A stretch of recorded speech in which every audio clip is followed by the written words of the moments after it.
Chapter 3. Why we resist ourselves. Sometimes people recognize their potential, yet still struggle to fully embody it. I began to realize that resistance was not always loud or obvious. Sometimes it appeared quietly through hesitation, self-doubt, and endless what-ifs. I knew there was beauty within me, in my mind, my body, and my natural presence. Yet, I struggled to express it. People often told me, "You have it all." But potential means very little when a person is afraid to step fully into themselves. There is a painful difference between possessing something and allowing yourself to embody it. Self-resistance is not always self-hatred. Sometimes it is the fear of visibility.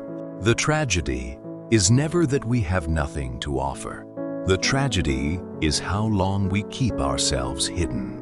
Human beings often become obstacles to their own growth, not because they lack potential, but because self-confrontation is uncomfortable.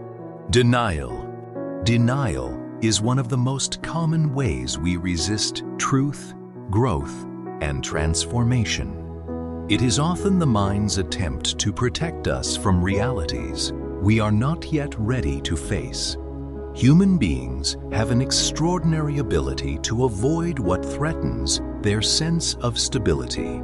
Sometimes we deny pain, sometimes desires, sometimes loneliness, and sometimes we deny our own potential because becoming would require change. I denied parts of myself for a long time. Not because they did not exist, but because fully acknowledging them would demand responsibility, vulnerability, and visibility.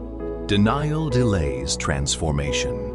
A person cannot heal what they refuse to acknowledge. Denial is the distance between who we are and what we are willing to admit. Sometimes truths do not destroy us. They only destroy the illusion we built around ourselves. The longer we avoid ourselves, the heavier self-resistance becomes. A hidden truth still shapes a life even in silence. There were moments when I already knew the truth internally, yet continued pretending not to see it because awareness is demanding. Once a person truly sees themselves, remaining unchanged becomes much harder. Denial may protect us temporarily, but eventually it becomes another form of imprisonment. Freedom begins the moment we stop negotiating with truth. Avoidance. Avoidance is not the absence of awareness. Often, it is the fear of sitting with what we already know. Human beings are skilled at avoiding themselves. Some avoid through distractions, some through work, some through relationships, routines, or endless movement.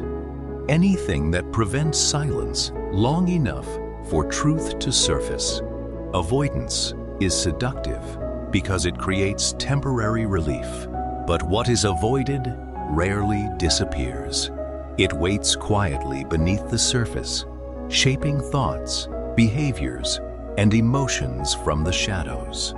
There were moments when I kept myself busy, not because I was fulfilled, but because stillness forced me to confront parts of myself I was not ready to face. Every avoided truth postpones transformation. A person cannot fully become themselves while constantly escaping. Avoidance gives comfort in the present while creating suffering in the future. Some people are exhausted not from life itself, but from continuously running from themselves. Distractions can become a refuge for the unexamined self. The fear of confrontation often creates a lifetime of emotional distance. I began to understand that avoidance was not protecting me. It was preserving the very patterns that kept me emotionally trapped. What we avoid does not lose power simply because we refuse to face it. In many ways, avoidance feeds the very things we hope will disappear. Perhaps healing begins the moment we stop running long enough to listen to ourselves honestly. Emotional suppression. Many forms of self-resistance begin with refusing to fully feel. People silence emotions to appear strong, remain functional, avoid vulnerability, or maintain control. Yet suppressed emotions continue shaping their inner lives. What is emotionally suppressed does not disappear. It remains within us, influencing our thoughts, behaviors, relationships, and sense of self. Many people learn early in life that certain emotions are inconvenient. Pain becomes weakness. Vulnerability becomes danger. Tears become something to hide. So instead of processing emotions, we bury them. Emotional suppression is often misunderstood as strength, but silence within the soul is not always peace. Sometimes it is unresolved pain, learning how to survive quietly. There were emotions I convinced myself I had moved beyond simply because I stopped expressing them. But suppressed emotions do not vanish. They reappear through exhaustion, anger, distance, anxiety, or emotional numbness. A person who suppresses emotions long enough can slowly lose intimacy with themselves. We cannot selectively numb pain without also weakening our ability to experience joy, connection, and emotional openness. Suppression is not healing. It is postponed confrontation. The body often remembers what the mind tries to silence. An emotion ignored does not become meaningless. It becomes buried. Some people are not emotionally calm. They are emotionally disconnected. I began to realize that resisting emotions was another way of resisting myself, because emotions, even painful ones, are part of human experience. To reject them completely is to reject parts of our own humanity. Healing did not begin when I stopped feeling. It began when I stopped treating my emotions as enemies.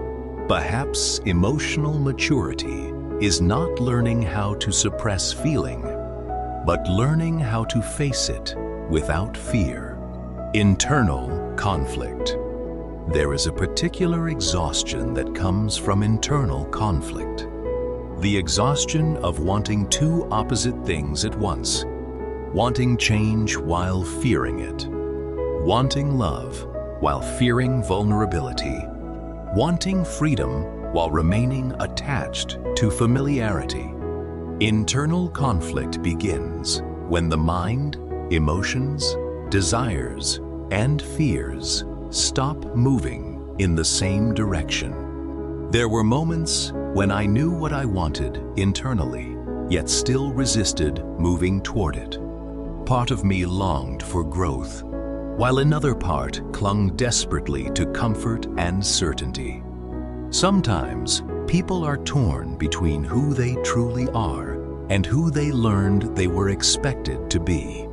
Internal conflict intensifies when authenticity threatens acceptance. A divided self struggles to move forward. Some people are not lost in life. They are lost in conflicting versions of themselves. Inner peace becomes impossible when fear and truth are constantly negotiating within the same mind. The loudest battles are often invisible to everyone except the person fighting them. I began to understand that resistance was not always weakness. Sometimes it was evidence of an unresolved conflict within me, the tension between who I had been and who I was slowly becoming. Internal conflict drains energy because the soul is forced to carry contradiction continuously. Perhaps healing begins when the different parts of ourselves stop competing for control and begin listening to one another honestly. Because a person cannot fully become themselves while remaining divided within. Conclusion: I spent years resisting my emotions, my truth, my potential, and the unfamiliar emerging within me. Slowly, I began to understand something both simple and frightening. I become because I allow. Every part of myself I refuse to acknowledge delayed my becoming. There is a strange conflict within human nature. We desire growth, healing, love, and peace, yet we often resist the very changes that could lead us there. We long to become, but fear what becoming demands of us. Familiar suffering can feel safer than unfamiliar freedom. Sometimes people avoid healing because it would require them to rebuild the person they have learned to be. The human mind is complex enough to desire change while simultaneously fearing it. Self-sabotage is often fear wearing the mask of choice. We resist not only pain, but the responsibility that comes with transformation. The hardest person to confront is often the self beneath the performance. Perhaps self-resistance begins the moment we confuse familiarity with identity. We hold on to old versions of ourselves because they are known, even when they no longer nourish us. We cling to old stories, old wounds, old limitations, and old definitions of who we believe we are. Yet, becoming asks something different of us. It asks for honesty. It asks for courage. It asks for the willingness to meet ourselves without excuses, distractions, or masks. The truth is that no one can become who they are meant to be while constantly running from themselves. And perhaps freedom is not found in becoming someone new. Perhaps freedom is found in allowing ourselves to be who we have always been beneath the fear, because every act of self-resistance delays becoming, and every act of self-acceptance opens the door to it. I become because I allow.